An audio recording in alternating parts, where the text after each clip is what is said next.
ఇవాళ భారత్ బంద్ కొనసాగుతోంది. Maoist party నేడు భారత్ బంద్కు పిలుపునిచ్చింది.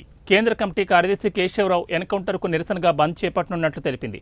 దీంతో ఆంధ్ర, ఒడిశా బోర్డర్, ఛత్తీస్గఢ్, తెలంగాణ బోర్డర్ భద్రతా బలగాలు అలర్ట్ అయ్యాయి. మావోయిస్టులు ప్రతీకార దాడులకు పాల్పడే ఛాన్స్ ఉండడంతో కూంబింగ్ చేపట్టాయి.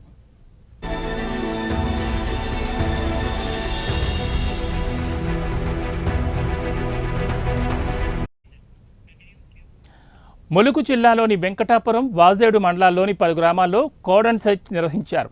అయితే ఇవాళ మావోయిస్ట్ పార్టీ భారత్ బంద్కు పిలుపునిచ్చిన నేపథ్యంలో ఆంధ్రప్రదేశ్ అలాగే తెలంగాణ రాష్ట్రాల్లో ఉన్న ఆర్టీసీ బస్సులు ఎక్కడికక్కడ ఆగిపోయాయి.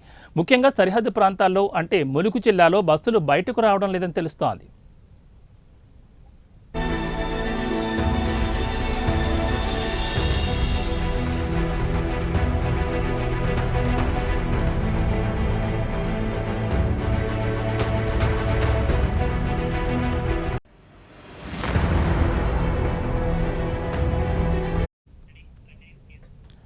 ఇవాళ భారత్ బంద్ కొనసాగుతోంది. మావోయిస్ట్ పార్టీ నేడు భారత్ బంద్కు పిలుపునిచ్చింది. కేంద్ర కమిటీ కార్యదర్శి కేశవరావు ఎన్కౌంటర్కు నిరసనగా బంద్ చేపట్టనున్నట్టు తెలిపింది.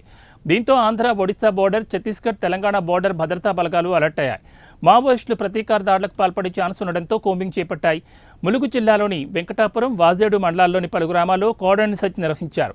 అయితే ఇవాళ మావోయిస్ట్ పార్టీ భారత్ బంద్కు పిలుపునిచ్చిన నేపథ్యంలో ఆంధ్రప్రదేశ్ అలాగే తెలంగాణ రాష్ట్రాల్లో ఉన్న ఆర్టీసీ బస్సులు ఎక్కడికక్కడ ఆగిపోయాయి.